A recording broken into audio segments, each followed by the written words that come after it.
to have a moment of silence for those who protect and serve this great nation, and also for those innocent victims of war and violence, both here and abroad.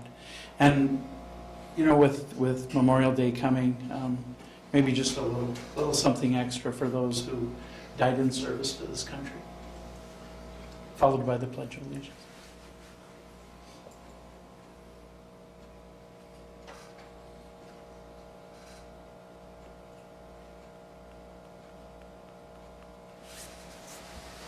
I pledge allegiance to the flag of the United States of America and to the republic for which it stands, one nation, under God, indivisible, with liberty and justice for all.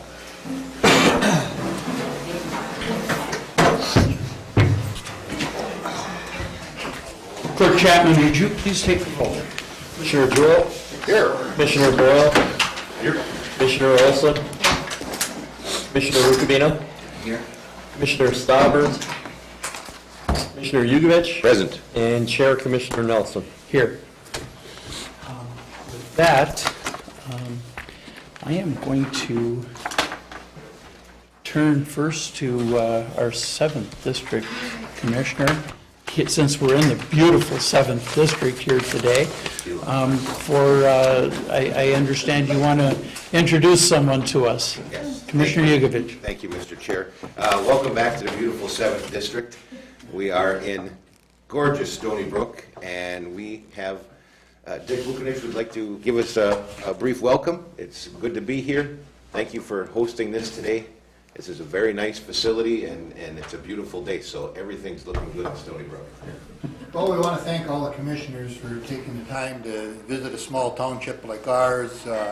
I was quite surprised some time ago when Mike called and said he wanted to come to one of our meetings, and at that time I had told him, geez, none of the commissioners ever even had contacted our township. And to our surprise, he had contacted us, and we had a nice visit, and we talked about a few things in the township. So for you gentlemen to come here and put an ear to what some small township like maybe Stony Brook Township might have a concern of, it shows that you are trying to take the entire county into consideration and see what issues might be out there. So we really like to thank you for coming here. It is a small township. We do have a small facility, but my hat off to 7th District Commissioner Mike Jugovich for trying to put this thing together and have you gentlemen here. So thank you. Thank you. Thank you. With that, folks, I have to do this because I was thinking about it on the way down here today. It was 16 years ago that this county board decided to reach out and bring our meetings out into the townships. And prior to that, we were in Duluth, we were in Hibbing, we were in Virginia, and we were in Ely. And that's where we met. And state statute, of course, requires us to be in the county seat. So, Frank, we have to come into your district on a very regular basis because of state statute. But I really want to commend this board, and this year especially, I'm going to commend Commissioner Rukavina and Commissioner Yugovich. You took us to Lake Kabetogama. You're taking us to Orr later on. You took us over into the township off to the east. Come on, Keith. I'm drawing a blank here. Normanna. It took me just a second. I'm getting old, Commissioner Rukavina. But that's what the spirit of that was intended to be, was to reach out and get out into these small areas. And thank you very much for those kind words. It is an awfully big county, the largest this side of the Mississippi, and we have commissioner districts that are bigger than several states in this county. So it's important, I think, that we reach out. Mr. Chair? Commissioner Rukavina. And, Commissioner Jugovich has done a good job, but it helps that you had an itch on me. We got an itch there, and then we got a root itch, and tickle itch, and Rukavina's grow on too, but I don't have an itch. But, that probably helped. Yeah, I thought it did. Thank you, Commissioner Rukavina. With that, at this time, citizens will be allowed to address the board on items that are not on the agenda. For items that are on the agenda, citizens will be allowed to address the board at the time that a motion is on the floor. Is there anyone here today who would care to address the St. Louis County Board on items that are not on the agenda? Seeing none. Commissioners, the consent agenda is before you. Moved by Commissioner Jewell, supported by Commissioner Olson. Discussion? Any items commissioners care to bring down for further discussion? Seeing none, all those in favor of the consent agenda that's before you signify by saying aye. Aye. Opposed, same sign. The motion is carried. On the regular agenda, we have approving the official terms of the offering of general obligation capital improvement bonds, Series 2018B. Is there someone who would care to move by Commissioner Boyle, supported by Commissioner Yugovich? Deputy Administrator Fitzinger, I'll turn to you. Anything you care to add here? I would note that we have our bond counsel here as well, and Auditor Dicklich, but I'm going to turn to administration first. Real quick, Commissioners, we have here the proposed terms for the capital improvement bonds, Series 2018B. You might recall back in January, we held the first hearing related to the issuance of the bonds for Series A, which identified the fact that we would issue up to $46 million of bonds. That first issuance was approximately $30 million, just a little less than that. The second issuance here being considered is right around $16 million. As indicated, we do have Ms. Heaton here from Ellers and Auditor Dicklich here who can kind of go through a little bit more detail and hand the baton. Thank you, Deputy Administrator Fitzinger. Auditor Dicklich, we're close to your home over here, so. Thank you, Chair Nelson, and members of the board. I'm just here to introduce our municipal advisor, Terry Heaton, and she's here to take us through the information relative to the 2018B issue that we're preparing here for as we hope that the board approves the establishment of the terms of offering for this issue of the bonds. So at this time, I guess I'll just turn it over to our municipal advisor, Terry Heaton with Springstead. Good morning, Terry. Good morning. Would you please introduce yourself for the record? I know Don introduced you, but I'd appreciate it if you'd do that. Certainly. My name is Terry Heaton with Springstead Incorporated and municipal advisor. Very good. Chairman Nelson and members of the commission, there's a full recommendation that was prepared by Springstead outlining all the details in a report. And I've also prepared a PowerPoint, which is a summary of the more poignant pieces. And so if you were able to receive a copy, there are extras on the table for those who want to follow along. Turning to page 1, after the cover sheet. And that is an outline of the bonding for 2008. This is a recap of what was already completed, which was your 2018 A bonds. The par amount of the bonds, it was $28,095,000. There was a premium of $1,762,273. So that provided a total of $29,855,273 of bond proceeds. That's the portion of the $46 million authorized. And that financed about $28 million to pay for the Government Services Center in Virginia and the Public Works and Administrative Building in Cook to start those two projects. Series 2018B is the piece that we're authorizing, we're asking for your authorization to proceed with today. And that is the remainder of the $46 million that were authorized, that was authorized by the hearing. And so the proposed bond is $15,725,000 bond issue. We're anticipating about $415,000 of premium for a total of $16,140,972. And on the bottom of the page, and again, these are for the same two projects, just for the completion of them. And on the bottom is the tally where we show the total proceeds plus par amount of the bonds of 2018A plus 2018B for a total of $45,996,245 of proceeds. And the reason it's not exactly $46 million is that we have to round bonds because they're sold in $5,000 denominations, and so it's just a little bit off, but very close to within $5,000 of the total. And of course, that will change on the day of sale because we're going to get premium discounts, so we'll round as close as we can to the 46 million. The next page talks about the capital improvement plan bonds, and again, just remind everybody of the authority. It's Minnesota Statute 37340, and calls for that you hold a public hearing for the 5-year plan, and that it does not exceed 0.12% of the taxable market value for this county.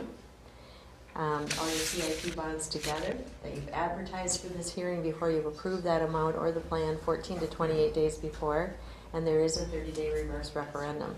And the county already completed that step with the 2018 A bonds. We covered both of them with the hearings that you held previously. And the next page, on page 4, shows that last test, the last bullet where we talk about your capacity, your estimated market value of 17.7 billion. If we apply that percentage for the max, it comes up with $21 million of debt service that you qualify for. You're using about 13.3 million, leaving 7.9 million. And again, you're well within the statutory limit for this type of bond. On page 5,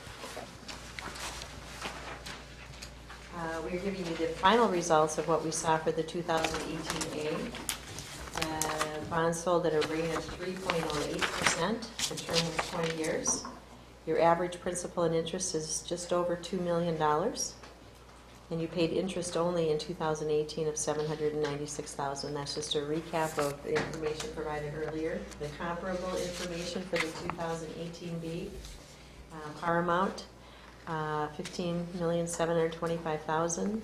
True interest costs, we're estimating very close to what you sold to before. 307 is 308. There isn't as much cushion in there, but it should be relatively close. Term is 20 years. Principal and interest will be just over $1 million. And interest only is scheduled for $705,000. Your combined debt service for everything is about $3 million, which was within the target that we had established.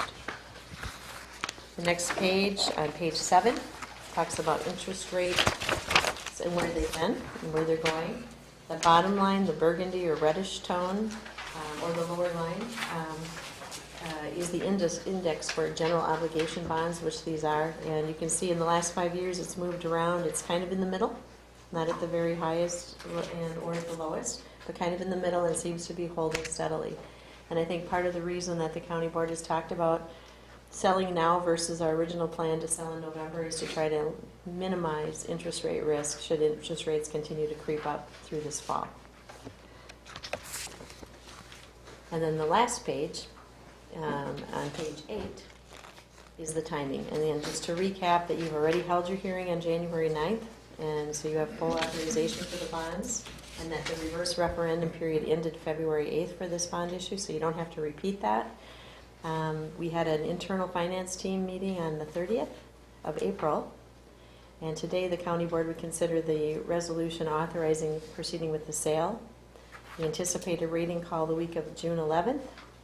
On June 25th, we would receive bids, and the next morning present those to the board for approval to the lowest bidder. And hopefully by July 25th, close on the bonds, meaning you get your money. With that, I'm happy to answer any questions you might have. Are there any questions at this point of Ms. Heaton? I guess I have one, okay. And we have been moving forward very briskly, trying to beat what could be some rate hikes. Are we running pretty much in line with what you had originally predicted on those, or? We have been. Actually, both, this one we built in when we gave you original projections, we added 50 basis points or 0.5%, anticipating a rate creep. Now in our estimates, we're giving you more current rates. So the numbers we're showing are lower because we're not building in that interest rate risk. Okay. Very good. Commissioner Rukavina. Terry, do you know historically, we're at 13.3 million of our estimated debt service capacity. Has that always been around where we've been? We've never gotten close to the max? Is that a question for Donnie? Auditor Dicklich. Thank you, Mr. Chair, and Commissioner Guina. No, I would say up till about 3 years ago, we were running closer to like 7-8 million. But with the advent of the transportation sales tax, we put a lot of debt out there, so our debt service increased significantly at that time. So for the last 3 years, it's been much higher and closer in line with what you're seeing now. But with this issue, we're going to be up to 13 million. So we were down to about 12 million when we issued the A bonds, and all this adds 13. So actually, we're adding another 3 million onto debt service even at this point. So we were around 10, even with the transportation sales tax in there. So those two bond issues, Mr. Chair, I think it was two for the transportation sales tax, where we jump-started everything, kind of kicked it up a little above normal. Yes, that's correct. Commissioner Rubina and Auditor Dicklich, I'm just going to ask a clarifying question here that I already know the answer to, and I want to ask it because even though the sales tax bonds count towards our overall capacity, they have a different source of revenue. So we as a board need to understand that source of revenue is not property tax related. It isn't recognized by the bonding institutions. It was when we gave them the source of revenue, but when we look at the overall capacity, it gets factored in. Mr. Auditor Chair. Dicklich. Thank you, Mr. Chair, members of the board. That's exactly correct. They are general obligation bonds, so Right. they are subject to the full faith and credit of St. Louis County. So, it's really counted in there that way, but we knew going in that we have another source of revenue to pay those off. So it's not flowing to the levy, the transportation sales tax bonds. No, Mr. Chair, I think it was a good deal what we did. I was just wondering historically where we were at. And even though I'm assuming that Minnesota statute, whatever it is, 373, doesn't recognize the fact that we're paying it with that sales tax, they're still looking at it that went up a little higher on our GO bonds, that's all. Correct. But it was a good deal. And Mr. Foldesy did a good job with that, and I want to commend him today on his haircut, too, because it was getting a little long, and I don't know if he ran into a lawnmower or what he did, but he must be preparing for summer. With that, thank you, Commissioner Rukavina. Thank you, Auditor Dicklich and Ms. Heaton. Is there any further discussion on this? Seeing none, all those in favor signify by saying aye. Aye. Opposed, same sign. The motion is carried. Commissioners, that is all that we have under the regular agenda here today for the St. Louis County Board meeting. Moved by Commissioner Boyle, supported by Commissioner Jewell to adjourn.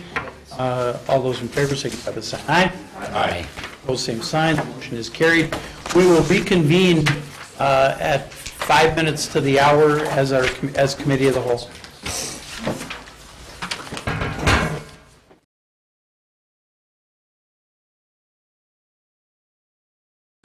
All right, folks, we're going to begin here. I'm going to look to Clerk Chapman to please take the roll. Commissioner Jewell. Commissioner Boyle. Here. Commissioner Olson. Here. Commissioner Rukavina. Here. Commissioner Stauber. Here. Commissioner Yugovich. And Chair Commissioner Nelson. Here. Let the record also reflect that Commissioner Jewell is here. He's on a constituent call. He had to step outside the meeting for just a moment. With that, ladies and gentlemen, we do have the consent agenda before us. Is there someone who would care to move? I'll move. Moved by Commissioner Rukavina, supported by Commissioner Olson. Discussion? Anybody have any items they care to pull down for further discussion? Seeing none, all those in favor signify by saying aye. Aye. Opposed, same sign. The motion is carried. We will now head into Commissioner Jewell. I did note that you were on a constituent call outside, that you weren't here. talking to our bond counsel. Oh, very good. Okay. With that said, I did indicate that you were present at the meeting. We will now turn to our regular agenda under the Committee of the Whole. Folks, we do have an alternate yellow copy amended agenda.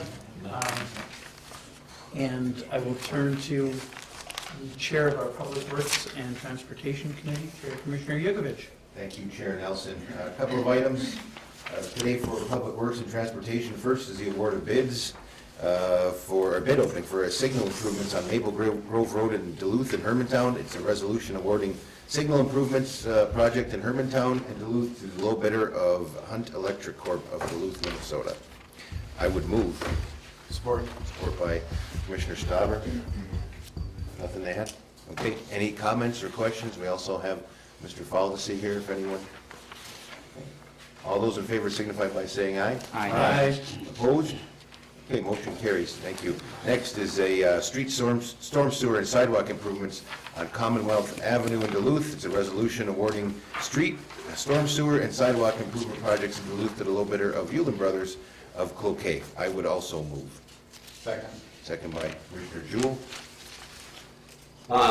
Mr. Chair, Commissioners, the project, the apparent low bidder is Yulin Brothers in the amount of approximately $427,000. And Director Paulson can talk a little bit. It's kind of an interesting project in Commissioner Olson's district, I believe. And we can talk a little bit more about it, but it came in significantly under, even for this time of year, under our engineer's estimate. So again, just a reminder that these monies are put back into the program, and so every favorable bid we get, we are able to deliver more projects in the end. But the action for the board is to award the project to the apparent low bidder, Yulin Brothers, in the amount of $427,000. Thank you, Chair, Commissioner Jugovich, and Commissioners. This is actually a state park road account funded project that the city of Duluth is managing. This is actually a city of Duluth street, and because of the state park road account funding, we're acting as the fiscal agent for the city of Duluth. Interesting thing, this project was quite a ways along after we learned that going forward into the future, MnDOT and the DNR have changed their policy. So in the case of cities over 5,000 or state aid cities, we can actually delegate that responsibility to the city.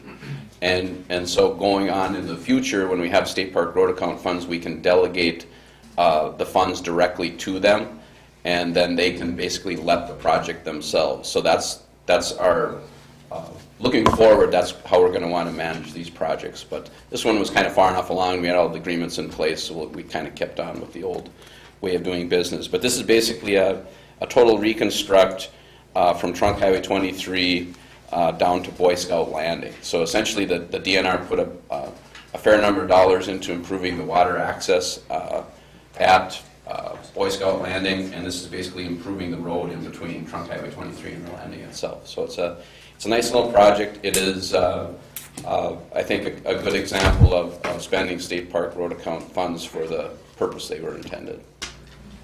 Thank you. A question. So what is the purpose? So why are we getting state park road account funds for this project? And what's their purpose? Chair, Commissioner Jugovich, and Commissioners, Commissioner Jewell, the state park road account funds are used for a number of different purposes. They're used, as their name implies, actually roads that go to state parks, but they're also used for other purposes like this one, an access to a well-used public access. And so we work in tandem with the DNR. Actually, we have a list of projects out there that there's an annual solicitation for state park road account funds across the state. And so we'll work with the DNR and with cities and townships on potential access roads and put in for this funding on an annual basis. So the access road really is the fact that it's accessing the St. Louis River in this case. Yep. Thank you, Chair. Commissioner Yugovich. Commissioner Jewell,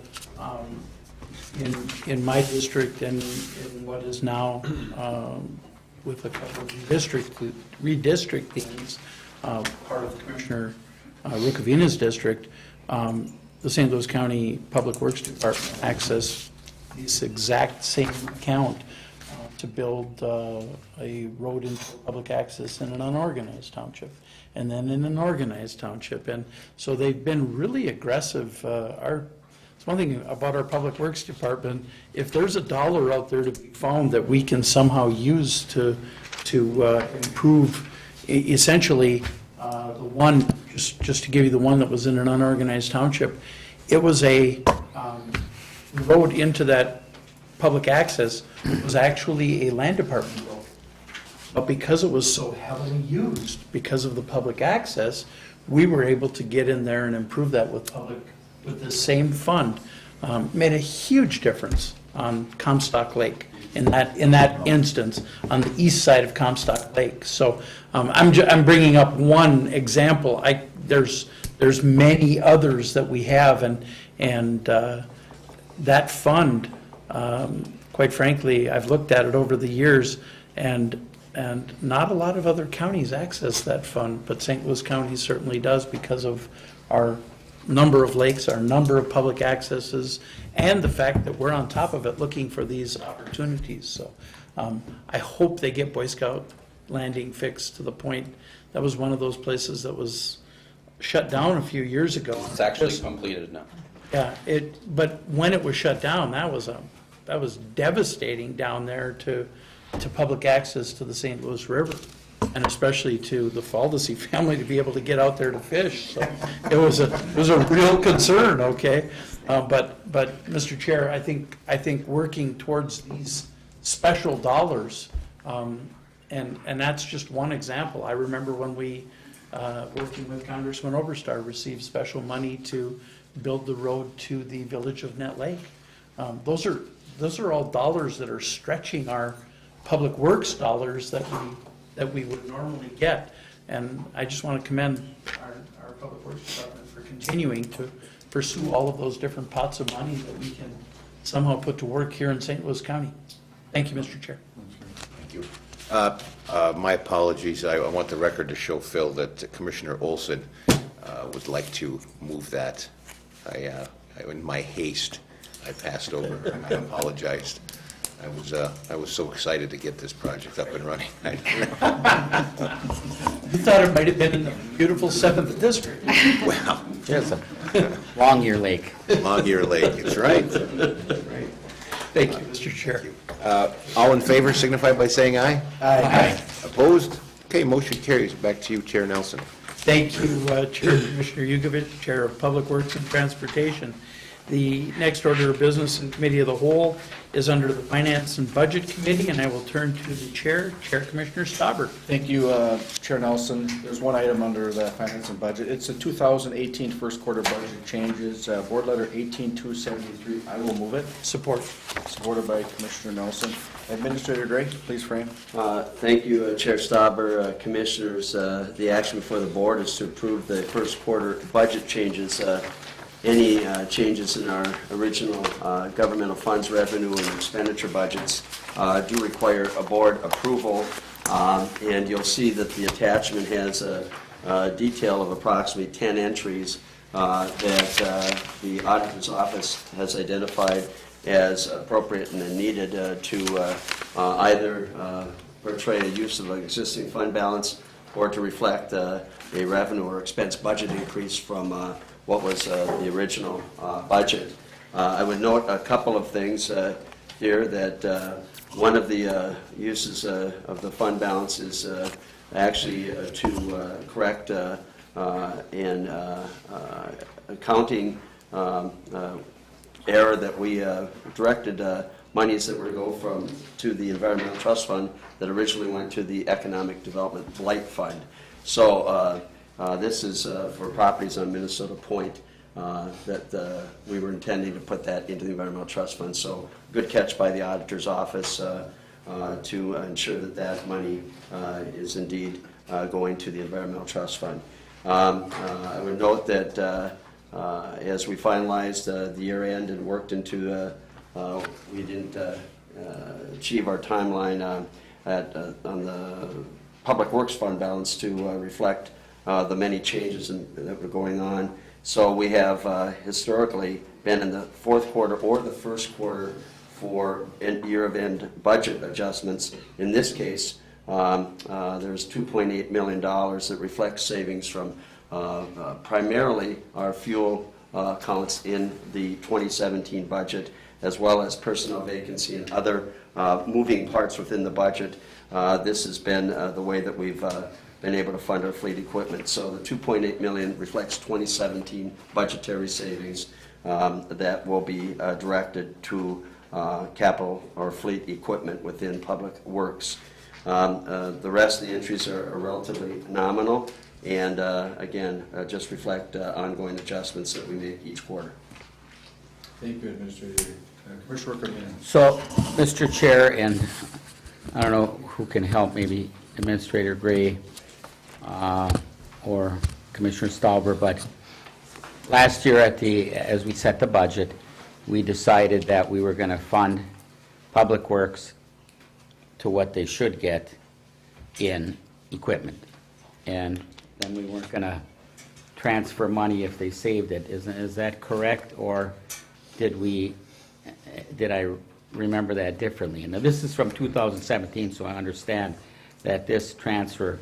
But remember, we were saying we were going to have a more realistic approach to the equipment buying at Public Works, and so we were going to give them higher equipment purchases in their budget and not do these transfers that we had been doing at the end of the year. Commissioner Riccoviano, Brianne may be able to answer that. Brianne, go ahead. Chair, Commissioner Riccoviano, yes, you are correct. So for the 2018 budget, correct, we were, instead of relying on those diesel fuel savings, we moved that piece into the capital budget for 2018. However, since this is the 2017 budget, we still are doing it the old way of kind of, hey, using those diesel fuel savings and putting it at the end of the year or first quarter of 2018 to help their equipment budget. So this is the last catch-up. Correct. Well, Mr. Chair, I noticed in here that some of it was from that savings of that, what do you call those circle things? Roundabout in Chisholm, and I thought maybe Commissioner Jugovich might want to use some money for a boat landing on Longyear Lake. So, out of there, but just pointing it out to you. Thank you, Mr. Chair. Commissioners, yeah, good catch, Commissioner Riccoviano. We talked about fuel savings that have historically been used to fund capital equipment and personnel vacancies, other moving parts. One unique item is the portion that we were reimbursed for the cost of the roundabout in Hibbing, and that contributed to having a fund balance. Just to add to Brianne's comments, we are trying to get the entire budget aligned. We took some of the savings from historic savings from fuel and put it into the budget for 2018. I say some because we hedged a little bit. We don't know what prices are going to, so we didn't take in the whole amount, knowing that we're on an uptick, and I think we're all experiencing that at the pump right now as we see, consistently around $3, $2.75 as opposed to $2.25 and $2. So we'll see. The other thing is I just want to also reinforce that the level that we got to, even with transferring some portion of the fuel budget into the fleet equipment budget, we are still at about half of the level that we need on an annual or ongoing basis. So Brianne is exactly right that we reflect all the monies that we think we can in the current budget into and aligned it with the fleet equipment. But we still have an ongoing challenge, and so this year we're kind of holding our breath as we look at the budget and how it transpires. We're $2 to $2.5 million short on a pay-as-you-go basis, and we'll be relying on other revenue and budget adjustments throughout the year to continue our funding of the fleet equipment. This is, thinking back to the board workshops, I guess we've had on this. There's a significant need, and there's much like Director Falsey and I were talking before the meeting, much like the roads where you need to do that catch-up so you can keep on a lower cost over time. We're still in that mode, but I believe that we're in the $2.5 to $3 million range, and we annually spend somewhere between 4.5 and 5.5 to sustain our fleet, and that's still not catching up quite as much, again, consistent with the conversations we've had with in our workshops. Auditor Dicklich. Thank you, Mr. Chair and members of the committee. I just wanted to go back and reference the item that Administrator Gray talked about, we're transferred back out of the Economic Development Fund over to the Environmental Trust Fund. Those monies did get a portion, so I just wanted to share this information with the committee at this point in time, and once we actually do this, I will notify you so you're aware of it, but we have to unwind that apportionment now, so some communities got more money at that point in time, and so we have to unwind that. My understanding is from the preliminary numbers is they're not big amounts. So our intent is not to ask anybody for any money back, but we will offset future apportionments. And this, because it was in the city of Duluth, and the school district had the biggest amount between the two of them. It's around $30,000. I think the school district is about 20 and the city is 14 or something like that. At any rate, but I will be sending formal letters out to these each entity when we do that. And I just want to make and I'll notify you, I'll send you a copy of one letter just as an example. They're all going to be the same, but it's not our intent to take any money back or make any adjustments in that. But we will account for it against future apportionment dollars. So just so you're aware of that, and again, I'll notify you when we actually do that. Auditor Dicklich, when you do that, is it going to be over a certain period of time? Well, Mr. Chair and members of the committee, yes, it'll depend because some of these townships may not have an apportionment one year, and so as it happens, we'll just do it over time. Yeah, that's what I was hoping.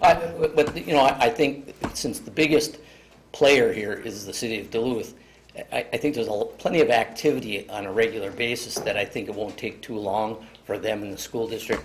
But I was talking about discussing this with our council, who we happen to use with the attorney's office, is Nora Sandsted, who also is a school board member. So I told her, don't worry, Attorney Sandsted, we're not going to take any money back away from the school district because I know right now you guys are fighting an uphill battle. So at any rate, I just wanted to make it as a means of just notifying the members of the committee so you're aware of this in advance. Thank you, Auditor Dicklich. Any other comments or questions, commissioners? And seeing none, all in favor of said resolution signify by saying aye. Aye. Opposed, same sign. And that passes. Back to you, Chair Nelson.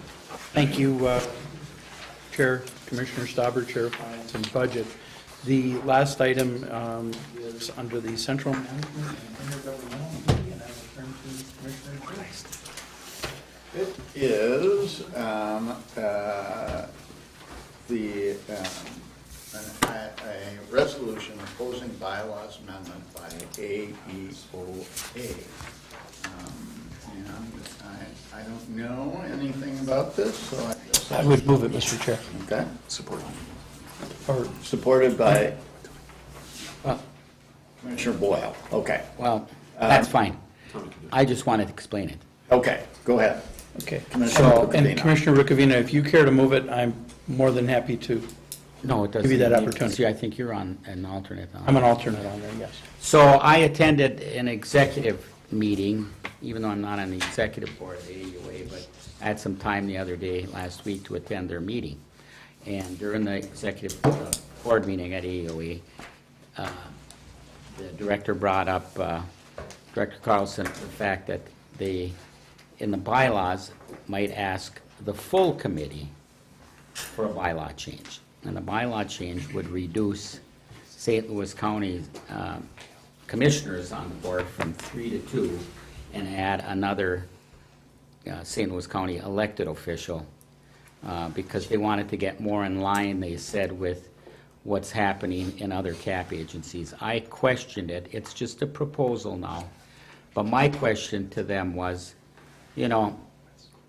between the four of us here, Commissioner Stauber, Jugovich, Nelson, and myself, we represent approximately 108,000 people. And you've got then Cook County got a commissioner on there, and what did they have, 5,000 people in Cook County? I don't know what it is. Yeah. Yeah, 11, and right, the whole county, you got Lake County, that probably got 11,000, Coochichin County, maybe 9,000 now, so I thought it was rather unfair to reduce us.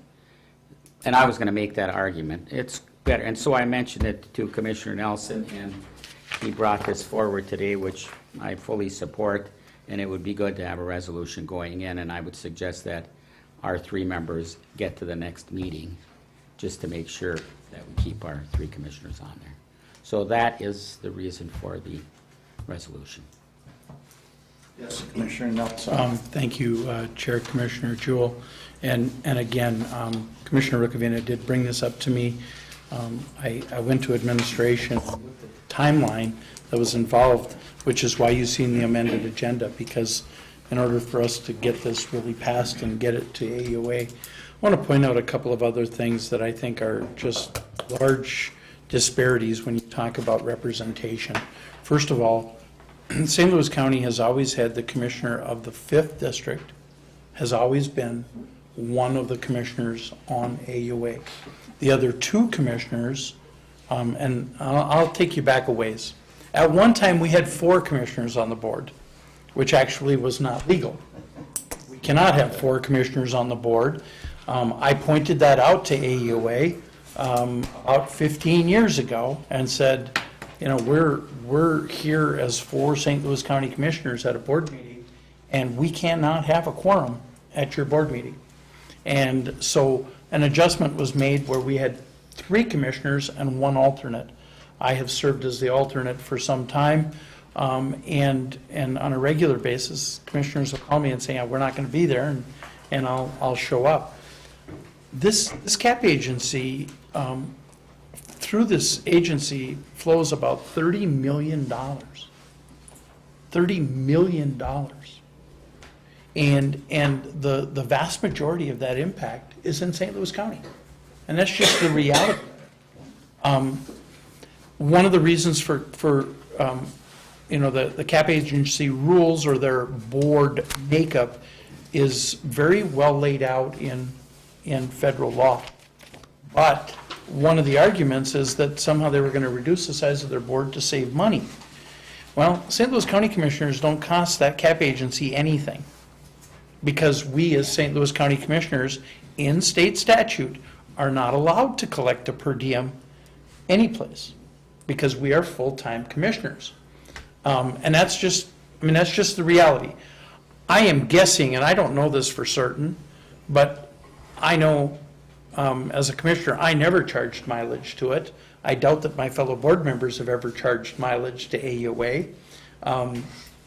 You typically turn your miles into the county, period. That's just how we've been instructed to do it over the years.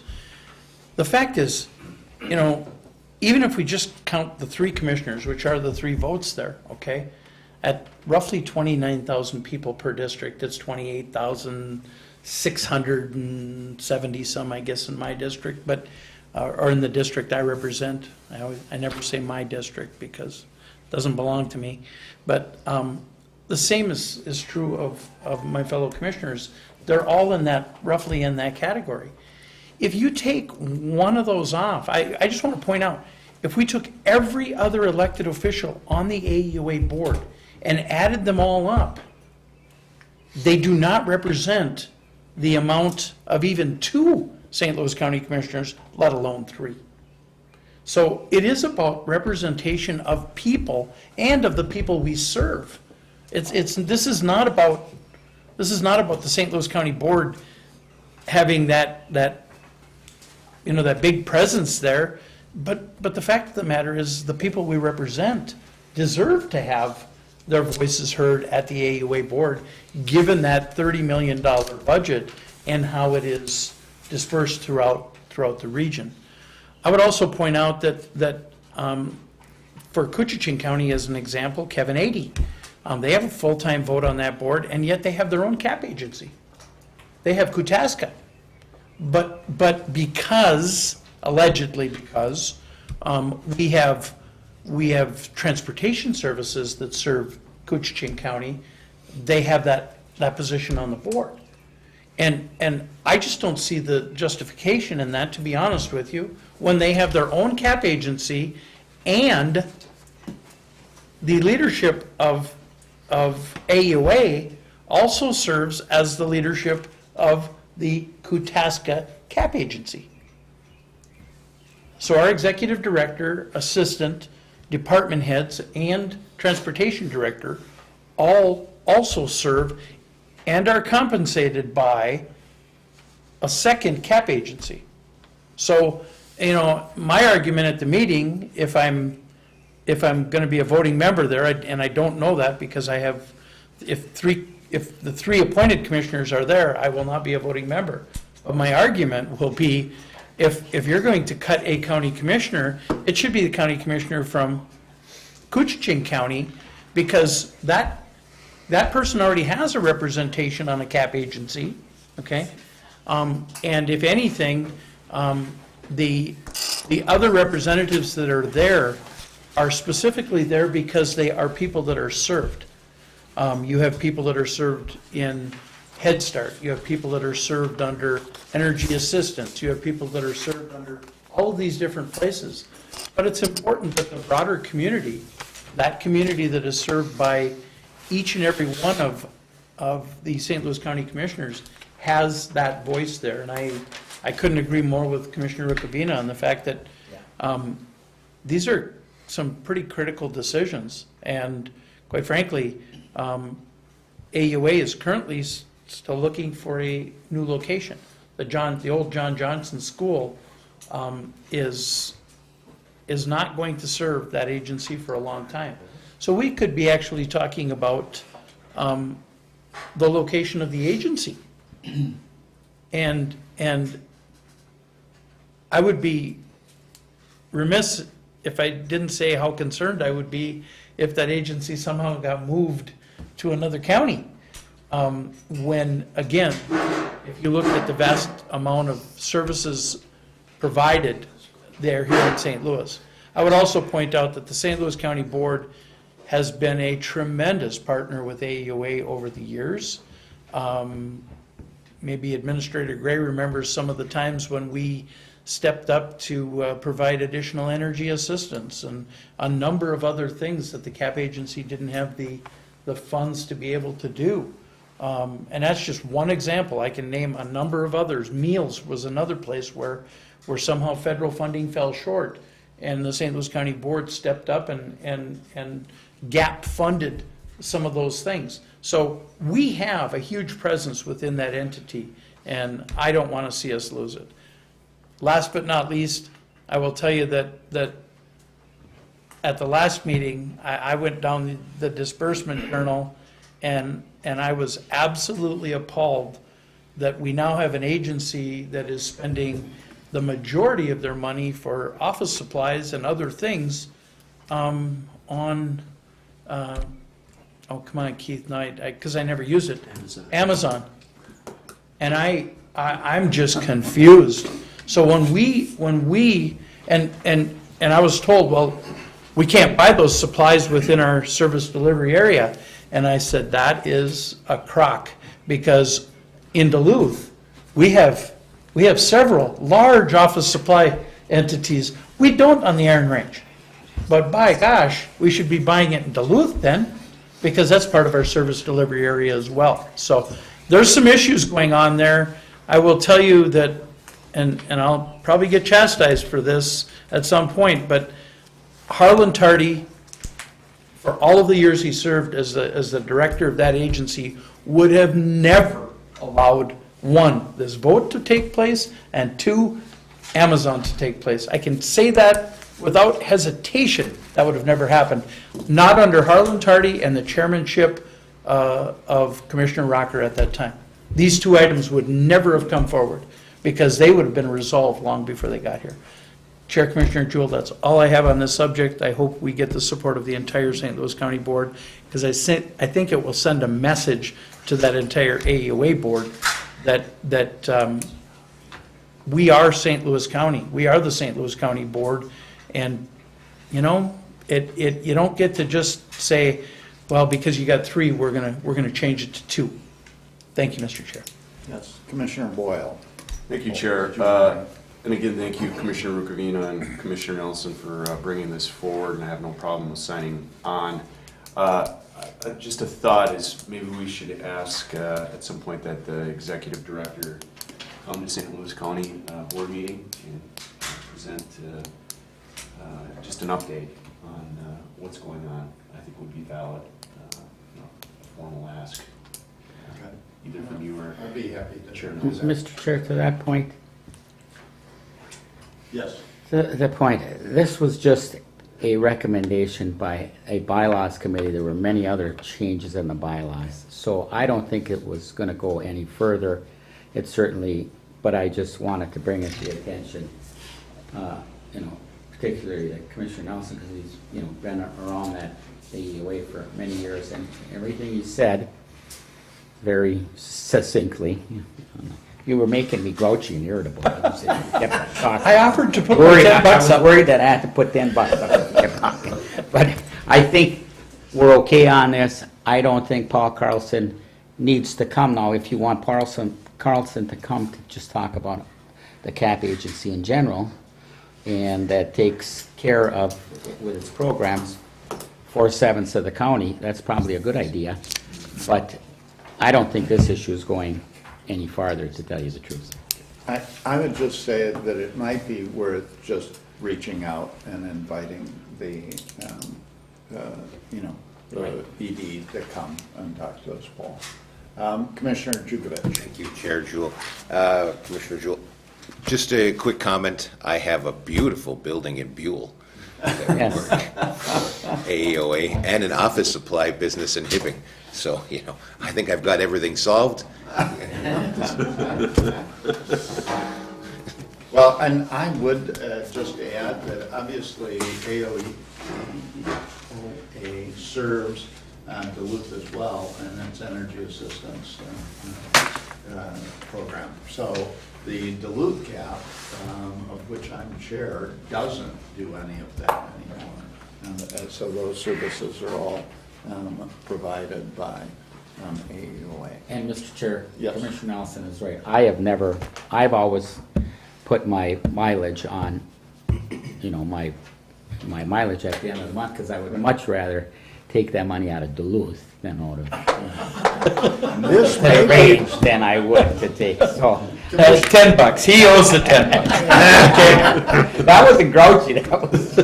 Commissioner Rukavina, I would just suggest the reason they went to Amazon is because they didn't want to buy in Duluth. So, okay. Going to be with that. bad. Any further discussion? All those in favor signify by saying aye. Aye. Those opposed, motion carries. Back to you, Chair. Thank you, Chair, Central Intergovernmental Committee, Chair Commissioner Jewell. We are now at that point in our board meeting with commissioner comments.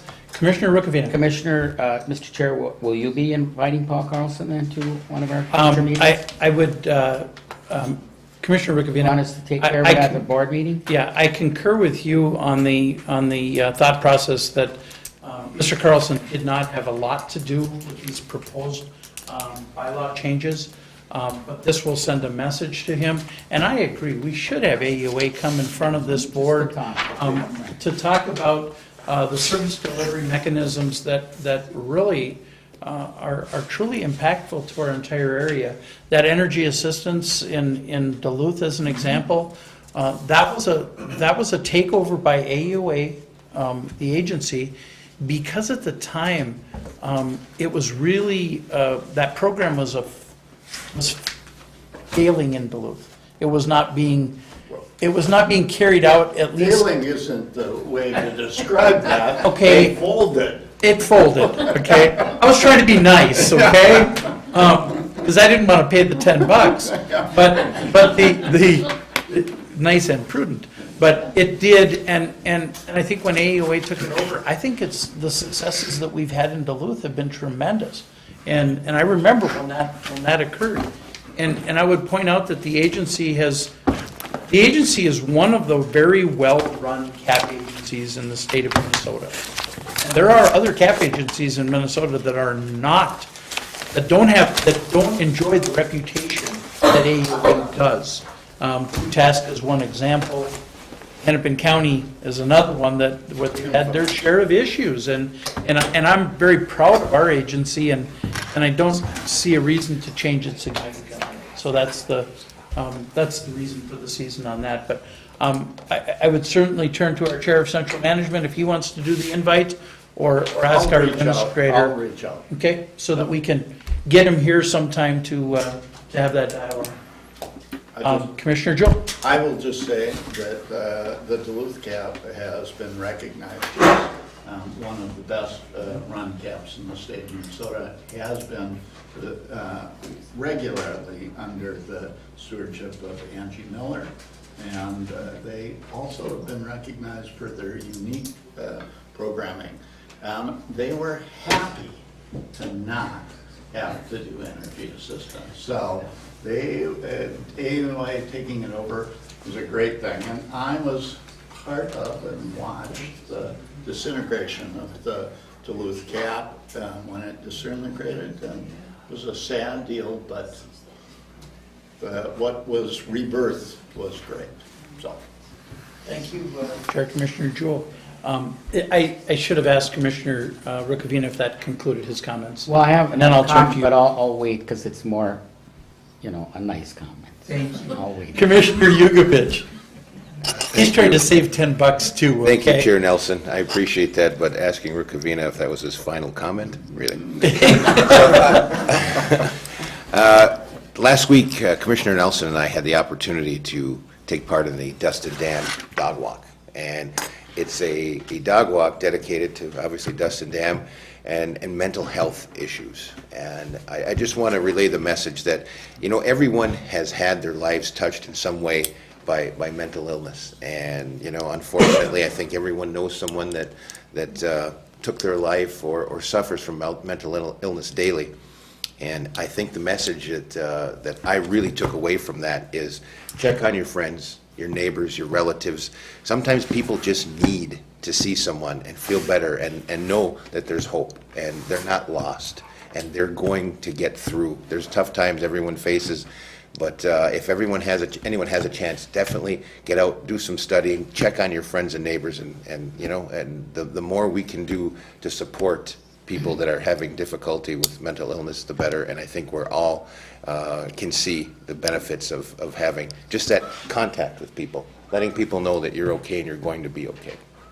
Thank you, Commissioner Yugovich. I will tell you that the loss of Dustin Dam still touches the community of Virginia, and Range Mental Health continues to use that as a fundraiser, but two, as a reminder to that community of the devastating effects of mental illness and how it impacts people. So thank you for attending that as well. It was a great event. Commissioner Rukavina. And Mr. Chair, this was the first year I've missed it, actually, because I was feeling a little under the weather. But Dustin was a good friend of my son's, and such a delightful kid, and you put it well that, sometimes just people need somebody to talk to. But with that, Mr. Chair, I have to tell you that, back in 2016, I had a bet with one of the county commissioners, a bet that I hope to lose. I bet Commissioner Boyle that Donald Trump was going to win the presidency, and he laughed at me. And so we bet one day's hard labor. Well, I've been trying to get that day's hard labor out of him for a year and a half now, and I've been harassing him, and and you have some wood to put up? Oh, this gets better as we go. I might end up paying $10. I don't know. So, finally we set the date, Sunday. He was going to come up and till my garden because my back, bothers me, and I'm getting a little tired with my other problems. And so, Mr. Chair, I expected, well, maybe. Then I found out he was going to bring his daughters. Two of the most delightful girls you've ever seen. Claire, who was, 7? 8, yeah. And Mary. Extremely intelligent, to get their brains, I think, from their mother. But in any event, he says, I'm bringing my daughters. So I'm thinking, oh boy. So, I figure, well, 3 now times 2 hours is 6 hours he'll try to get out of his 8 hours of hard labor. And then he accuses me, you know, I'm going to keep an eye on child labor law here, you know. So now I'm thinking, oh boy. So I very well, he'd probably leave Duluth around 9, get the girls up, feed them, and because his wife was working, I think, and get up around 10:30 maybe. And well, I got a text message at 10:38. I got it right here, proof. Just leaving Duluth. So now I'm fancy. So I go out in the garden, I start tilling, you know, and my wife has to take over for me. And about noon, he shows up. And like I said, the girls were absolutely wonderful. They loved the dog, took him for ATV rides, got it in their brain that Daddy's going to buy him an ATV. I really had to play this hard, but I do have to say in the end, Mr. Chair, that the kid worked really hard for the couple hours that he worked for his 8 hours. No. Oh, you know, it gets better. So my wife makes sloppy joes and, you know, watermelon and that for the kids. And so they come in the yard at noon. Okay, you're going to go to work before you eat anything. Well, he was eating already at 1 o'clock, and, you know, but he did work very hard, and I want to thank him for that. And, you know, I didn't get to use the saying that my dad always used to say when he came in the yard, which is, you know, Patrick, you're like a blister. You show up with when the work's done. So, because I did leave most of the garden for him, and he tilled it twice. And I want to publicly thank him for his hard work and just inform the board, and I think maybe a resolution of support from the rest of you, that I think he still owes me at least 5 hours later. Mr. Chair, Day's work is 8 hours. Yeah, exactly, but At least in my district. maybe in Wisconsin, it's different. I don't know. With that, that's all I have to say. It could be that Green Bay work ethic. Could be. Okay. Am I going to allow him to defend himself at this point? Yeah. I suppose I will. Commissioner Boyle. Mr. Gray's blushing more than anybody. This is a good story. Yeah. So, Commissioner Boyle. the work farm at Tommy Rukavina's house was everything I thought it would be. You know, not only when I'm out there did I find out that, you know, his house is literally on the glacial divide. So there's boulders that are, there's no going up and down during my rototilling. It was around boulders, through boulders. It's a bronco ride was a big part of it. But was happy to do it. Jean and little Stella were a delight. And you know, if you need me back there next year, we'll do a co-op thing, you know. But I do have a mileage statement. We're talking about mileage. For the rototiller. I don't know if I put this into the Pike Lake Township. Can you bring that up there for me? With that, Commissioners, I am happy to see that Commissioner Boyle doesn't welch on his bets much like our administrator does. So I'll just leave it at that. That's why he's all red over there, is because he makes these wagers and then he just conveniently forgets that he's ever made them, okay? And that's just kind of how he operates. But Commissioner Boyle, thank you for following through on that. That's admirable, okay? Yeah. And you would think that the girls would count for some of that labor. Absolutely, and you know, while I'm rototilling, Tommy's walking next to me, educating me. Right. So I had that going too. And I will say, Mr. Chair, I forgot my earplugs for 2 reasons. That's worth 5 hours, or that's worth 5 hours of labor, and you're forgiven. With that, does that conclude Commissioner comments for today? If so, a motion to adjourn would be in order. Moved by Commissioner Jewell, supported by Commissioner Yugovich. All those in favor signify by the sign aye. Aye. Opposed, same sign. Motion is carried. Thank you again to Stony Brook Township. It's been an absolute pleasure. Commissioner Yugovich, you're going to